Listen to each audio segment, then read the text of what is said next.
It's Temple Talk. On today's episode, TikToker Stephen Morea is here. Meet your hosts, Jackie Rappaport,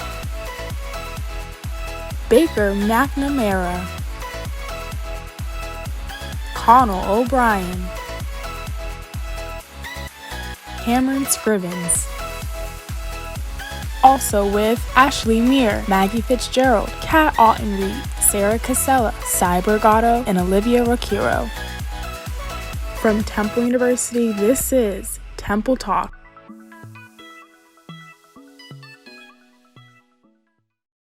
Hello everyone and welcome back to Temple Talk. We will have such a fun episode today. TikTok star Stephen Morea is joining us, and our correspondents will touch on social issues, and one correspondent will get a little icy. Now, hosts, spring is amongst us. What's something that you guys are looking forward to as the weather starts to get a little warmer? I personally am so excited to be able to dress up so cute in a little t-shirt and shorts, grab some mimosas with my friends under the sunny sun, and just enjoy the warm weather. Me personally, sorry, Jackie, but you take it. I'm a big walker, so in the winter I can't go on as many walks as I'd like. I might have mentioned this previously in another episode, but the springtime means I'm back out there and I'm back on my walking routine, and that's all that truly matters to me in this world. So like 2 weeks ago, it was 70 degrees out, and my friends and I all did our homework outside on campus, and it was so much fun. It made me regret not going to a school that's warm in like warm location, but whatever. More of that, hanging out with my friends, nature, being outside, and just getting that vitamin D. We're lacking it. I know we're lacking it. I think we're all literally on the same page because I can't wait to just be outside and just literally bask in the ambiance of the nature around me. That's all I want to do. Me too, girlfriend. Well, let's get into the first breakdown to discuss what's been happening in entertainment lately. Due to COVID-19, the 2021 Grammys award show looked a little bit different this year. With back-to-back performances, socially distanced tables, and an outdoor stage, we saw performances from a variety of artists, including Doja Cat, Dua Lipa, and the power duo Cardi B and Megan Thee Stallion. The night highlighted the talented women in music industry as Beyonce became the most awarded woman in Grammy history, and Taylor Swift became the first woman to win Album of the Year 3 times. Who run the world? Girls. The world. I just want to say, even though this has been such a weird year revolving around award shows and everything, good job, Grammys. Good job. Mm-hmm. I first want to point out performances were bueno from pretty much everyone, but I just want to say Meg and Cardi, yes, but Dua Lipa. Oh, she came in and she said, my show. I think she was elegant. I personally don't think she's the best dancer, but she pulled it off and she did it. I just think the colors, she was very theatrical, and she took the stage and she said, this is my show. She commanded that stage. And overall, great. I gotta hit on Harry. Like Harry Styles, I'm sorry. I love him so much. He was so good. Those moves, the outfit, it was everything. And the TikToks with him and Lizzo, they gave me life. Yes. And going off of Harry, because we honestly talked about him a few episodes ago, and you know how he was under some controversy or he posed for the Vogue cover, and you know he got some backlash for wearing a dress, and now he's like still probably one of the most loved performers and artists. So I loved Harry too. Meg, Cardi got backlash for WAP, but what are we surprised? Yeah.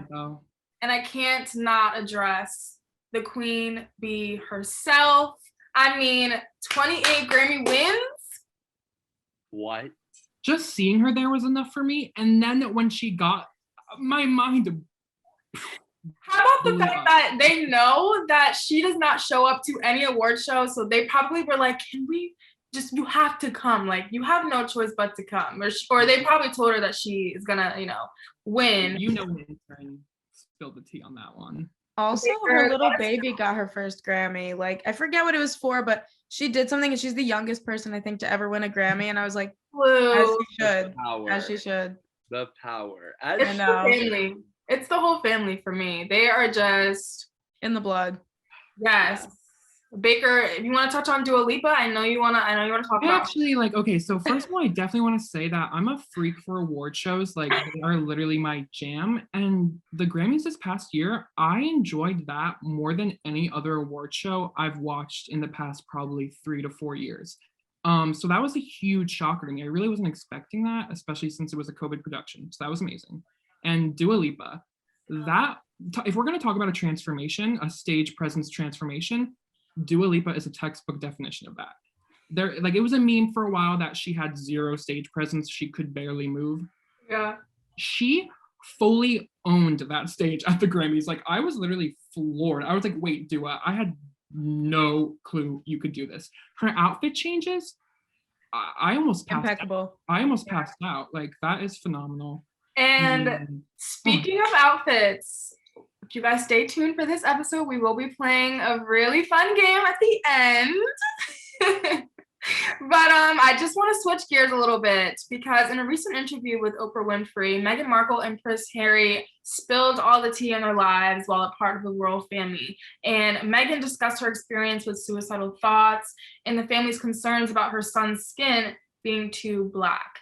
Now, Piers Morgan and Sharon Osbourne were among those who dished out and received backlash because Piers was called out for his constant and brutal attacks on Meghan, which prompted him to walk out and quit the show. Now, Sharon was quick to defend Piers on The Talk and disregarded his problematic comments toward Meghan Markle. There's, a lot going on with this. Where do we even begin? Jackie, you want to start us off? Yeah. I'm excited. Well, first of all, were you silent or were you silenced? I'm sorry, iconic. Like, all of the memes regarding Ferb, like, they were like adding Ferb. I was like, this is hilarious.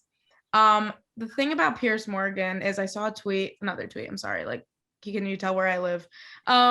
Basically, like, he apparently tried to make a move on Meghan Markle once and she rejected him. So these comments, like, it makes sense, like, this is how men act in these situations when they're upset, they don't get their way. Like, no offense, sometimes, like, these straight white males who have this privilege, look what he's doing now and where he's gotten himself in his job with this. So it's upsetting to hear. I feel sorry for people that have to experience things like this that are in the public eye and then get called out for things that aren't accurate. So shame on him, but I don't know. We'll see what happens with this. Sharon Osbourne supporting. That's an interesting point of view. I think that's unexpected a little bit, but what do you guys think? I just think it's so upsetting that it got to a point where she literally was having suicidal thoughts. How do you, as a family, as the royal family, do you make someone feel that way? You know what I mean? Yeah. And to talk about the color of the baby's skin, no, like the big no. Who even has that conversation? Like, that's so not right. No, that is so not right. And for people to finally have the bravery and the courage to stand up and say, this is what's wrong. Now there's people against them. Like, no, they could have silenced and said nothing till the day they died. And this could have been brushed under the rug, but they were brave, they were courageous, and they spoke from their heart, and they still got backlash from it. Cameron, what were you gonna say? It definitely brought out the conversation of colorism once again, because it kind of showed, people are so used, especially in America, we're so used to kind of more discrimination toward darker skin tones. And I know, especially in my experience, that's what I have, dealt with. But and if you're lighter and you can pass for white, and here, like, you just get a little bit more of an advantage. But it's crazy because across the pond, you can look as light as Meghan Markle and still your baby gets put into question of how black or how dark, or like, that just, why are we speaking on a child who's not even born yet, like an unborn child? And why are we speaking about the skin color, the complexion? What's the point? Let's talk about what school is he gonna go to, or I wonder whose eyes he's gonna have, like, things like that. Why do we have to go directly to racism and and divert to that discrimination. It's just, we've been talking about this for so long and it's so tiring, but I'm so glad that they shared their story, because they're probably not the only, rich family who has to deal with things like that, but others, they can't speak out about it. The Real Housewives of New Jersey have a rule where you don't talk about the other people's kids. You can fight as much as you want, but don't talk about someone's kid. And this is a baby, like a baby. Unborn child, like, oh. Yeah.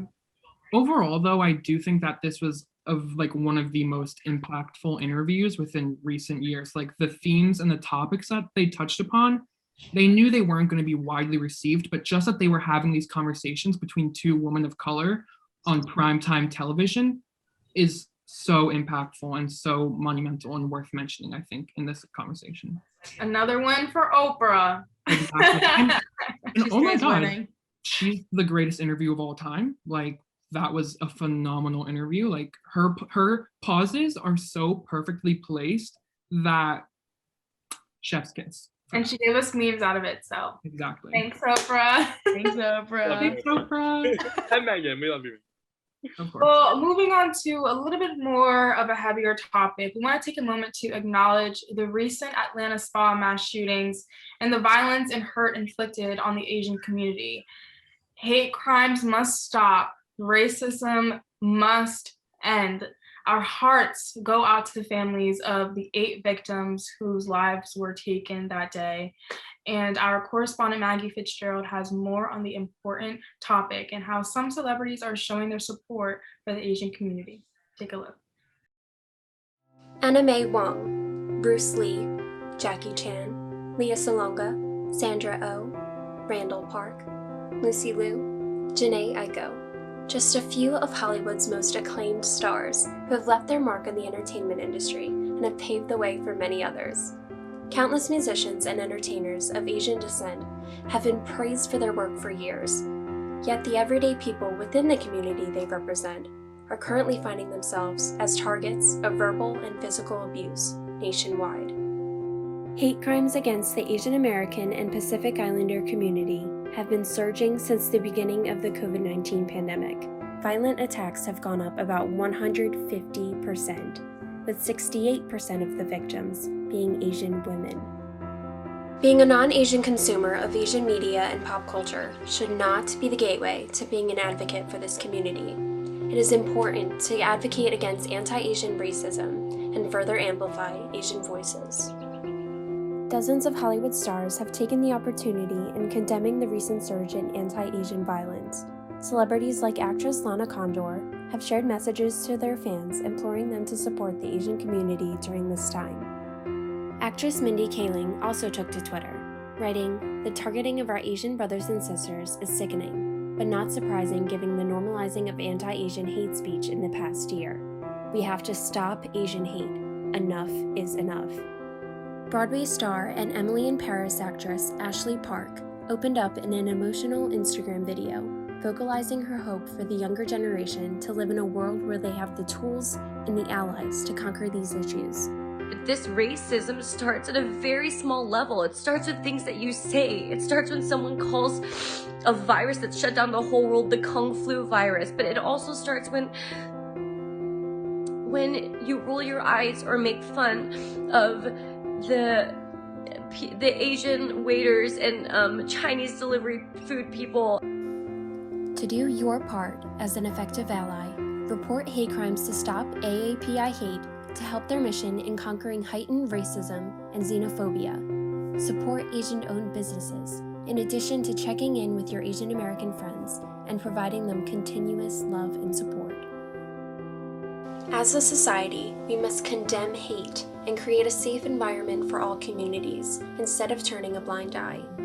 We all deserve to live in peace and feel safe in our lives as we choose, without having to worry about our appearance or the color of our skin. Welcome back, everyone. Now, YouTube premiered Demi Lovato's 4-part documentary, Demi Lovato Dancing with the Devil. And in the documentary, Demi, along with her friends and family, discussed the struggles she's faced over the past 2 years. They get into her mental health, sexual assault, addiction, physical health issues, and her near-death experience. Fans will get a deeper look into Demi's life, and before we begin, we want to let our viewers know that we are about to touch on some heavy topics, which may be triggering to some. So let's break all of this down, because I know growing up, Demi was like another one of that,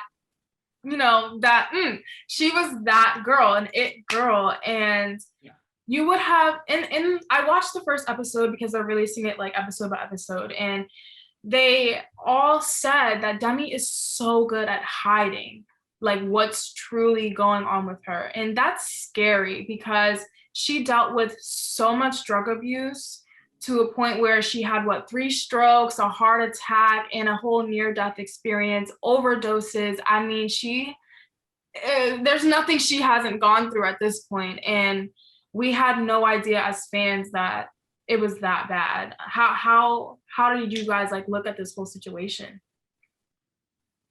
I think first of all, I watched the documentary, and I have to commend her for being as vulnerable as she is on that documentary. You don't really get to see that side from celebrities, I feel like, very often, and they do acknowledge how they had originally started filming the documentary a few months prior, and Demi did suffer from an overdose in between that period of time. And just like how openly she talks about her experiences within the documentary about her issues with drug abuse, it just felt really important to me to be able to watch that and know that she's actively sharing her story in the way that she was.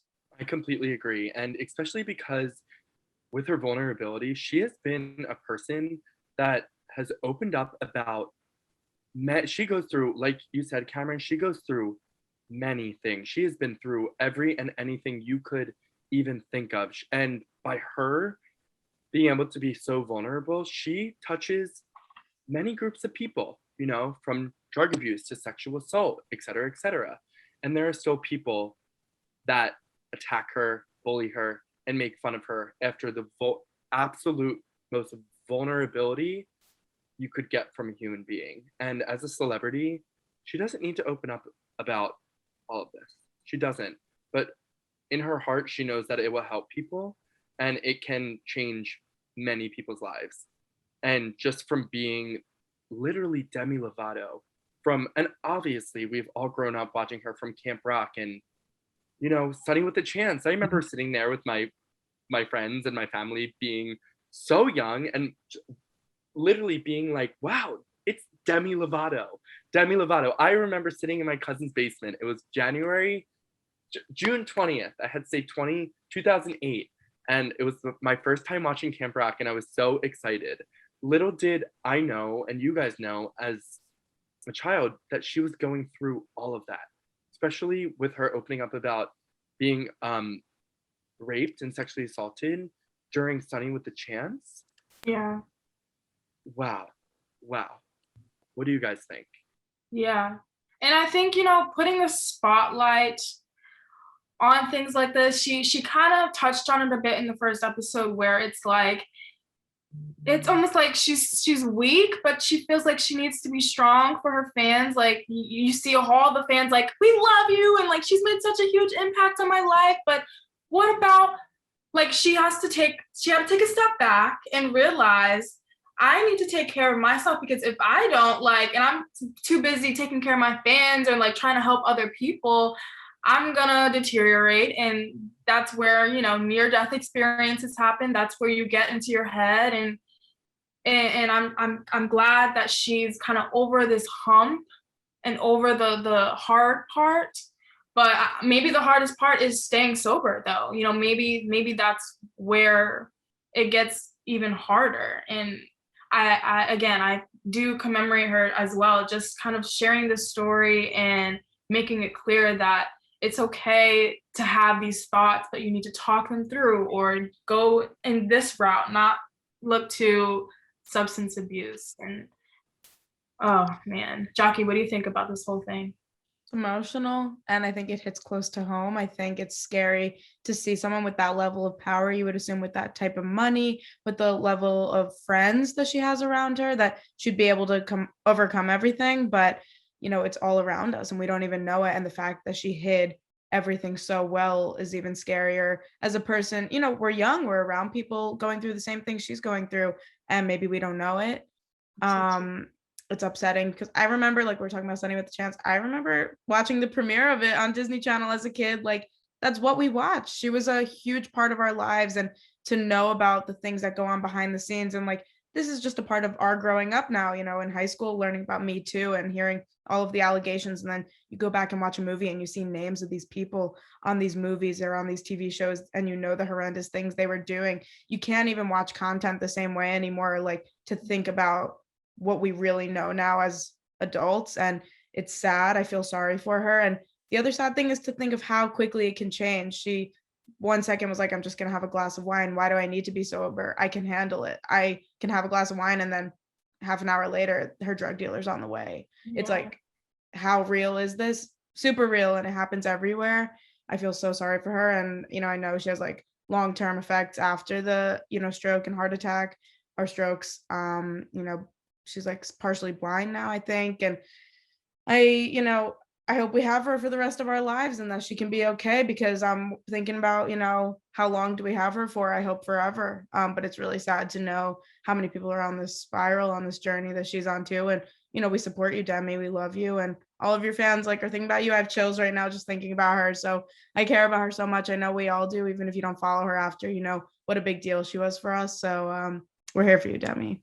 You're in our hearts. And I love that you mentioned, Jackie, to bounce off of this, that you said she has so many friends and she is rich as hell and has a lot of money and could buy any house, any mansion, anywhere. But it just proves that people are people no matter what, and everybody struggles no matter how much money you have, no matter how much fame, spotlight, power you have in the world. Everyone struggles, and everyone, fights their own battles, no matter if it's to someone the lightest, easiest thing or the hardest thing in the entire world. Say it with me. Money doesn't buy happiness. Money. So we got to remember that. Happiness.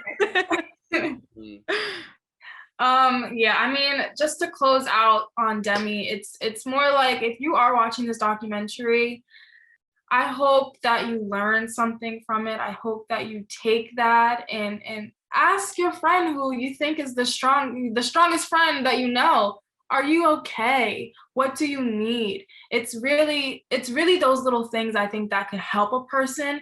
And maybe they could be so deep into whatever mental issues or whatever, social issues that they could be going through, that they don't even think twice about what you're asking them, or if you are there for them or not, because they're going through something way bigger than you. It's not about you. It's really internal stuff that could be really, having people project and do things. So definitely we want to make sure you guys, be aware, be self-aware, and be aware of those who are around you. Reach out if you need help. Also, Yes. I think that's the number one. Absolutely. Well, we've got to take a quick break, but stay tuned for our very special interview with Stephen Morea coming up next. But before that, let's see what hotspot our correspondent Sarah Casella is taking us to, or is it Icy? Take a look. What's up, everybody? I'm standing in downtown Philadelphia outside the Concourse Dance Bar. You might recognize the ball pit or ice statues from Instagram, but due to COVID-19 restrictions, the bar is operating strictly as a restaurant. The restrictions have limited what the bar is able to offer. However, they're doing everything they can to ensure that the experience is just as memorable. Let's take a look inside. Gone are the days when customers could dance in packed bars until the early hours of the morning. The Concourse has had to adjust their guest experience in order to comply with COVID-19 restrictions. On our website, concoursedancebar.com, you'll book a reservation that also purchases your tickets. You'll have an hour and a half to see all of the things we have for you guys. The past year has presented unprecedented challenges for bars and clubs, but the Concourse has always had one thing on their side: the city of brotherly love. At the moment, we are only allowed to seat 4 guests at a time, just as a heads up for everybody. This company is also owned by Morgan's Pier, Parks on Tap, the Dolphin. So we have definitely a big, people love us here in Philadelphia. The restrictions have certainly changed the experience that the concourse is able to provide. However, the essence of the bar remains unchanged. All of our venues, we've tried to employ DJs through this entire experience. There is something to be said about live music. Here you have the club lights, you have the club setting, but with tables, like I said, if you're the type of person that likes to kind of sit down and enjoy the atmosphere, this is definitely that experience. The resilience and flexibility of businesses such as the concourse are the stories that will withstand the test of time long after the COVID-19 restrictions have been lifted. Reporting for Temple Talk, I'm Sarah Casella. Welcome back, everyone. The time has come with 400,000 TikTok followers. Say hello to TikToker and musical artist Stephen Morea, everyone. Hello. Hello. Stephen, you are blowing it away. You are a jack of all trades. I mean, singer. I feel like Bretton Rock, but he's like singer, songwriter. All the above, everything. Yes, everything. How the heck did you get famous on TikTok? Like, let us know. Where did it all Diving start? right into it. Let's go. I'll tell you like the entire story from the beginning. Yeah. Okay. Here we go. So January 2020 started off really good.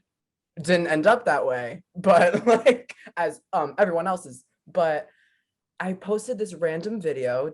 I was in like the mall parking lot, and my car like would not start. Like I was like, okay. Love that. So instead of calling my dad, I make a TikTok about it. So I'm just like, oh my God, my car won't start, blah, blah, blah, blah, blah. And then I post it, nothing happens for like 2-3 days. And then I'm at a Cheesecake Factory or a Chili's, but knowing me, probably a Chili's, with my friends. And all of a sudden I just get ding, ding, ding, ding, ding, ding, like a lot of notifications. And I'm like, what is going on? And it's just like the views came in like 20K in like sets of like 20K every time I would refresh. And then I saw like notifications from like MWE, like if you know who that is, liking my TikTok. And I'm like, I see the blue verification tags, like people like liking my videos. And I'm like, this is insane. So I'm like, okay, let me like keep the momentum going. I made a couple more. And then I developed into making like full-blown like skits that I like have to plan out like a week like before. And then it just bloomed into this like huge thing, and it's like literally insane.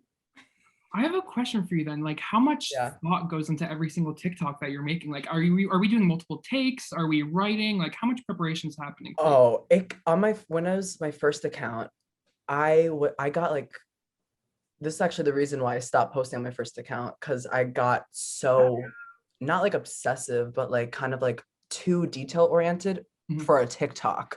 And I'm like, wait a minute, like, what am I doing? But yeah, I would write a script. I would take multiple takes. I would take videos just on my phone and then edit it on my computer and like make a full-fledged like edit. So it was like a lot of stuff went into like not even a 30-second TikTok at some times. So it was a lot. Yeah, wow, that's crazy. I mean, and you do a lot. You are a college student. You have 400,000 TikTok subscribers. Like, tell me a little bit about how you keep the balance of everything. And you have an album, like, which we can do in a second. Oh, we will. Don't you worry. Yeah. But like, how do you balance everything? I literally don't. Like, I don't even know. It just like all works kind of. Obviously there are some days where I feel like super, super overwhelmed, but I know in the end, like, it will all get done. Like, if I have to not post a TikTok for 3 days, then that's going to have to happen if I have a midterm, you know, but like, it happens. I make it happen. It's a lot, but gotta do it. I'm curious to know, what do your friends from school think about your rise to fame over the past year? That's so funny you asked that, because I used to post the same type of videos, but more long form on my Finsta or spam account, whatever you guys know. Mm-hmm. Yeah. And I would be getting like people from random schools following my Finsta because they wanted to see my like little skits. So I would end up getting like, I had like 500 followers on my Finsta, which is like, hello, like, yeah, what? Is that a Finsta anymore? it's literally just like a second real Instagram. So I would post like these like fake movie trailers and fake like reality shows, and people would eat it up. And like it would be so funny, and it would be so fun to make. I would make stuff with my friends at school and then like make little skits from that. So they always said like, oh, you're gonna blow up one day on something with these videos. So like literally all my friends are like, yeah, like, oh yeah, we expected this. How long were you posting on Finsta before you like made the leap over to TikTok? I want to say probably from freshman year of high school till probably junior year. So maybe like a good solid 2 years. Yeah. Okay. You practice your craft. And I know you love your friends, but you have a song called I Hate My Friends. So let's just get into the album a little bit. Let me know. Honestly, to be honest, Baker and I, we stalked you a little bit. We did our research. So we probably know you better than you know you. So probably. But tell us a little bit about your album and how it was. All of it. Just all of it, because you've got more than an album. I saw that EP. I saw some singles going on. Like you are like a workhorse, man. Like literally, I don't even know. Like it's same thing with the Finsta things. I would make stupid songs just on GarageBand, just like I don't even want to give it the title freestyle, because it was just literally me with a microphone saying complete like nonsense to like a beat that I would make from loops. But I used to make that stuff in probably 8th grade. So from 8th grade until I'm a junior now in college, I've just been self-teaching from GarageBand all up to Logic, which is like Apple's like huge master. Yeah. I'm still super amateur, but I think it's so fun. So I literally, when I'm in my free time, I just play around with this program, and in 3 months, an album comes out. And I don't want to pursue this. I don't want to I know I don't have the best, I don't have a singing voice. My songs are all monotone. So it's a fun way to express my creativity.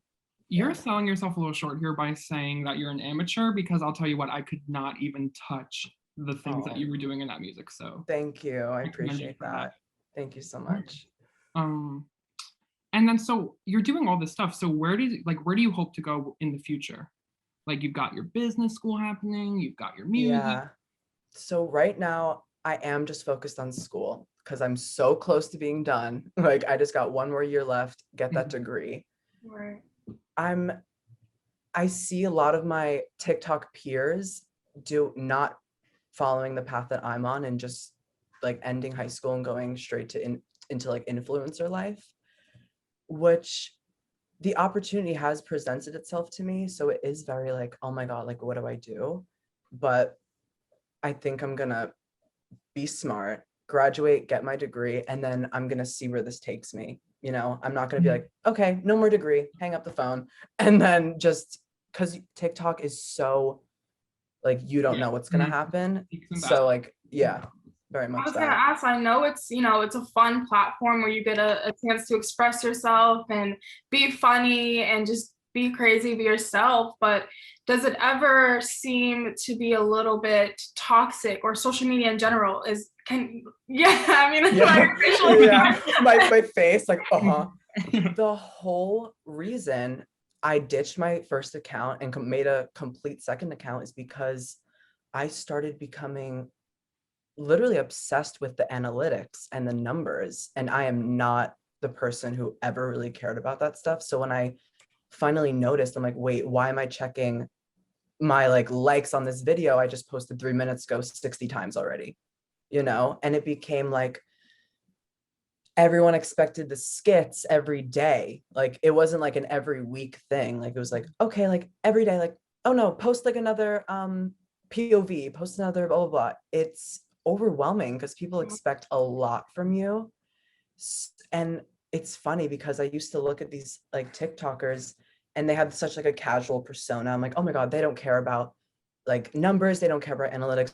They're just doing this for fun. And that's what I want to do. So I literally created my second account for that, just to post whatever I wanted. And I'm grateful enough that I basically transferred my following from my first to my second, which is super, super cool. But then I follow these people now that I used to look at, and like I get added to their private stories, and like they are, I'm like spilling a little bit, but Keep they going. like I used to be like, oh yeah, they don't care about the numbers, they're just posting casually. No. They're on that story like freaking out. They're like, why didn't this get 100K in 10 minutes? I'm like, Oof. it's like, yeah, it creates like kind of a toxic, like, okay, like I have to post, like I have to get 10K likes in like an hour. It's like you're chasing, yeah, exactly. You're like chasing this, that feeling, like that first feeling you get from your first viral video. Yeah. And it's like a drug, basically. I'm gonna ride that high. Yeah, literally. Yeah. Boost you get from that. Yeah, So absolutely. has your perspective shifted since creating that second account? Absolutely.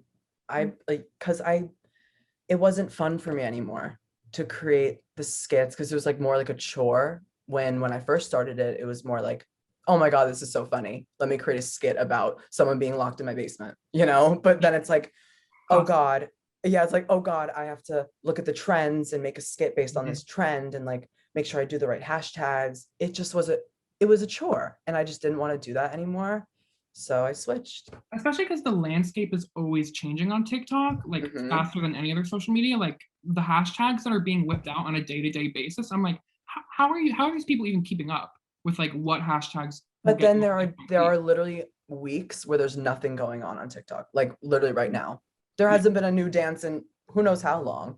It's just an up and down with that app. It's like, wow, and there are things that you have to look at things like that sometimes to kind of feed off of the energy. But now that you've gotten your new TikTok account, you kind of feel a lot more free to just do whatever the heck you want to do. Yeah, absolutely. That's awesome. And so I know you have a TikTok about like your family doesn't really get your sense of humor. So how is that? Like, what is the family dynamic? Like, we got the friends down. Now what's the my mom, she dies at my TikToks for some reason, like to the point where she's like, I'm gonna like sign up and I wanna like follow you. And I'm like, oh God.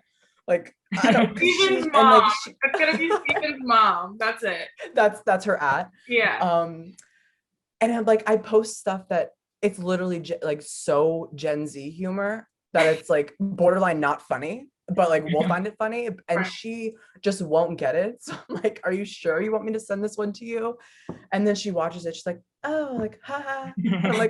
I'm like, see, my dad doesn't care, but my sister is like mooching off of me. She wants the fame. Hell yeah. Okay, I'd milk it too.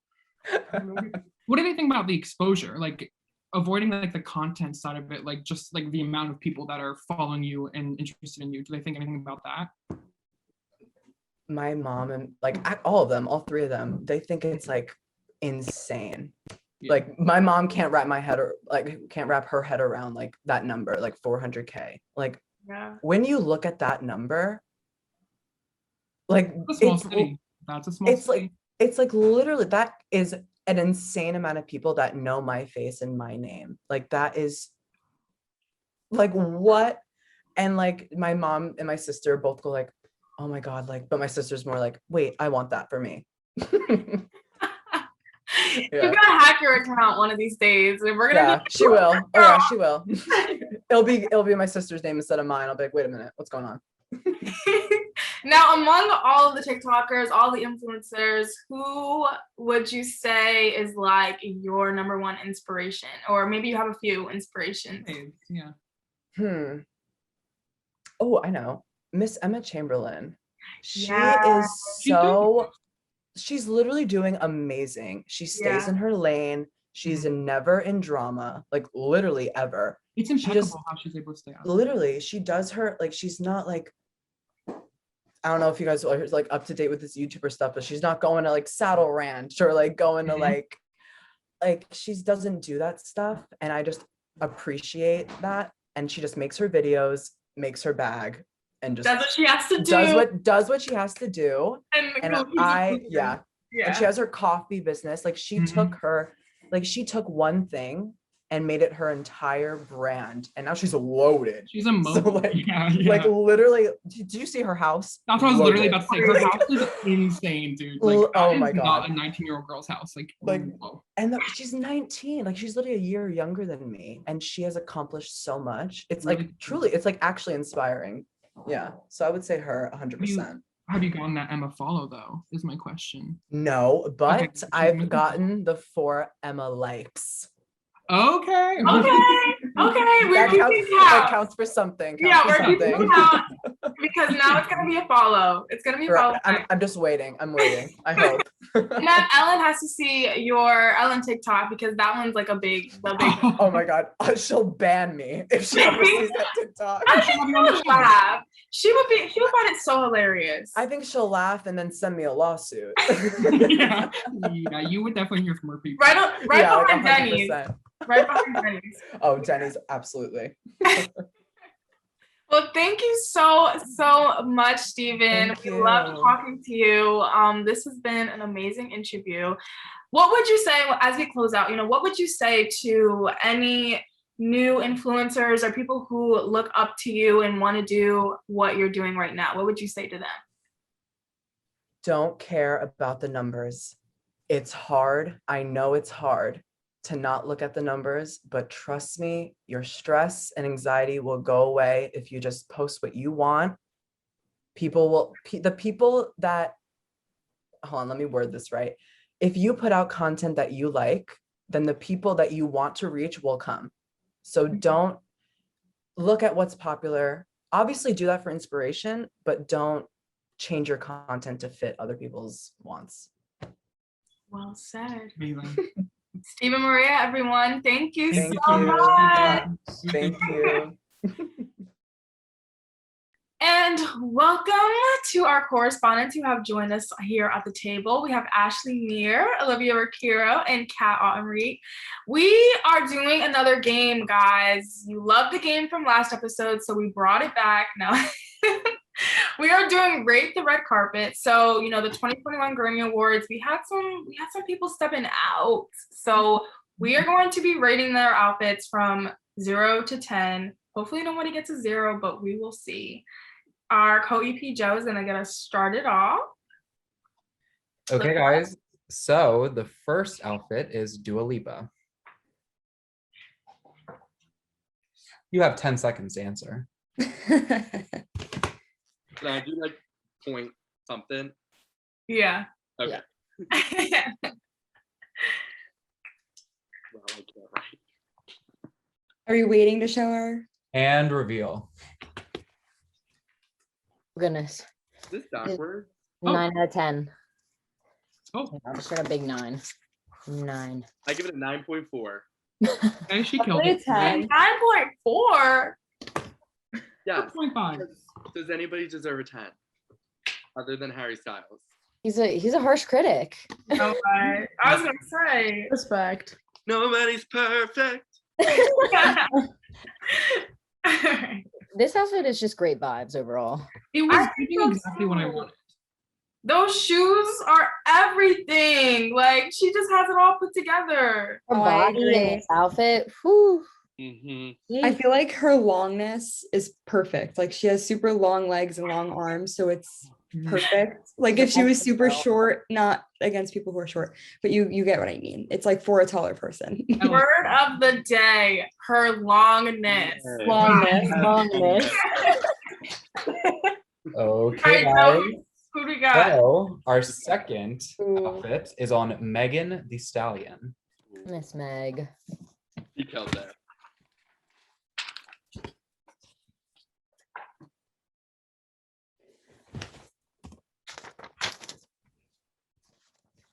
And reveal. I can't be mad at this look. I can't be mad. She looks gorgeous. She What looks really got does it for me is honestly not the dress. I honestly ignore that. I go straight to the necklace and the earrings and the jewelry and the shoes. That's and the hair. That's what earned the hair for me. I honestly agree with that. I honestly just ignored the dress because if I was just going off the dress, it would honestly be like a 6 or a 7 because I'm just like it's not my style. But the jewelry, she did it with that. Could I say the heels? Go ahead, Kat. Sorry, I cut you off. No, that was it. The jewelry and the hair and the shoes. Could I say the heels low-key throw it off a little bit? As I had those same pairs of heels for my Sweet 13. Like, I had the same pair of heels, guys. Like, I don't know. It wasn't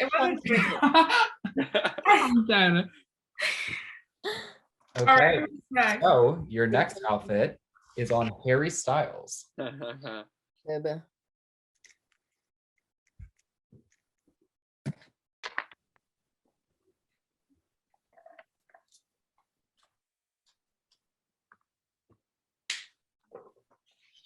Okay, and reveal. Hey, I see you, Ashley. He's a 10, but the boa wasn't my favorite. Like the boa was cute, but like just straight up, I would have like. What did you think the boa was doing? What did you I don't know. think the boa was doing? I don't know. Why gave Top it of color. He was adding Give me a cute shirt underneath the leather jacket if you want to give me a pop of color. I don't need the boa. And the leather jacket is like, to me, so been there, done that with male singers. Like he didn't bring anything new and flashy to the table with this look that we're looking at specifically, at least. And He stays wearing Gucci. Harry confuses me because he is ride or die Gucci, which only upsets me a little because most of the time I'm not a Gucci girl. But but also like he wears these like for his last tour, he wore these beautiful, amazing like extravagant Gucci suits. And then for this, he shows up in like this subpar Gucci attire. And for the Met Gala, he showed up in like a subpar outfit. And I was like, where did our amazing suits go? Where did the extravagance go? He confuses me. I would die for him, but he confuses me. Okay, guys, our next artist is none other than Lizzo. You have 10 seconds to choose.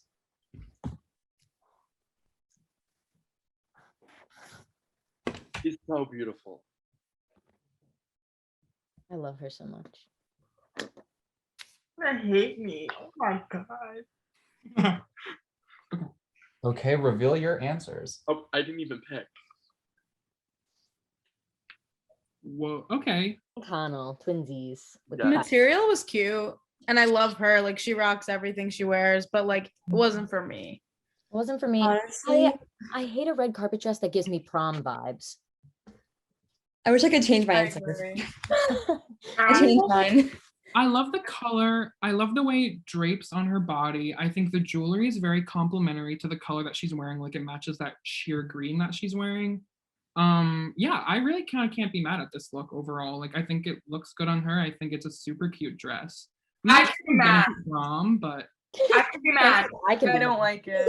I do not like this on her at all. I mean, it's honestly, when I saw it, I was like, it's giving Under the Sea vibes. Yes. Yeah. She's like, I was gonna say that, but thought everybody. Okay, beautiful color on her. I like the color. I don't like the fit of the dress, like the style of it. I'm just like, I don't even know if we could give this a junior prom. I'm gonna give this my 8th grade. Yeah. Yeah, hair and makeup were flawless. So accurate. I agree with Jackie. Like flawless. Like she literally is perfect. Yeah, it's just I don't know who did that. I want to know who made that. No, honestly. I know she had more options. Didn't she do multiple? She did do multiple outfit changes though throughout the night, I believe. So She also posted her pinky ring was $1 million. I mean, it was like rented, but she was like, "This is $1 million ring." So I'm like, I feel like the dress doesn't match $1 million pinky ring, but fine. Like a maroon would have been so cool with that like makeup look. That would have been amazing. Elegant. Yeah. But I get the spring vibe, so. Yeah. What you want to do, I guess. There's shade with that. Okay, guys, let's get information for our next outfit, which is on Beyonce.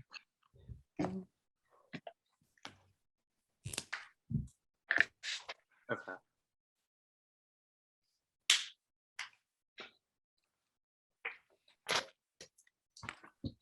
Okay, reveal your answers. Or should I leave now? I feel like we're on Survivor. Broke the I'm scale. going away.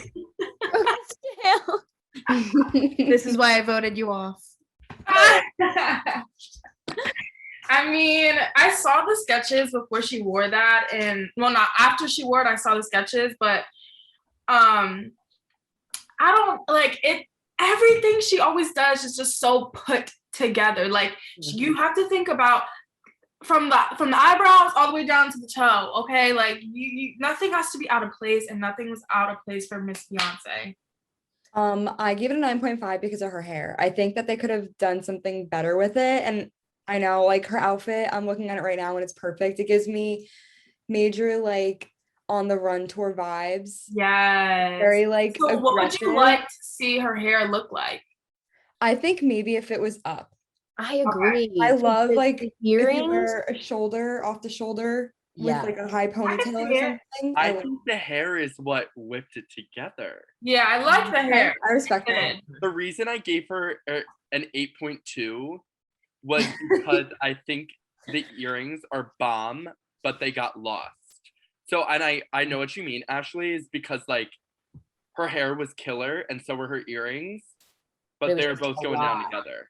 A lot right here going on. Yeah. So I don't know, but the way that that curve on her, girl, that is a dress. That is a dress. With the black tights and it's short. I love a good short dress. And I love that she matches the Grammy. Like the color scheme that she went for actually literally matches a Grammy, which is like cannot be understated. How And the gloves, we didn't even mention the gloves. Like, oh my god. like, yeah. Ooh, yeah. She just like got it right through and through. Like it's Beyonce, it's elegant, it's Grammys.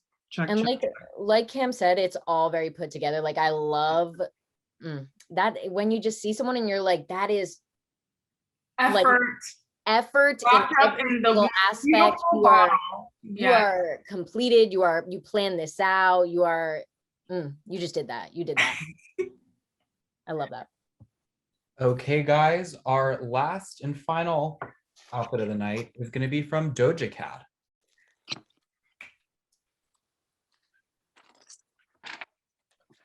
You a bad breed. Look at that.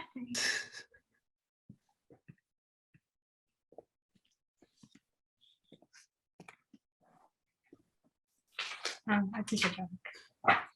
Okay, everyone, reveal your final answers.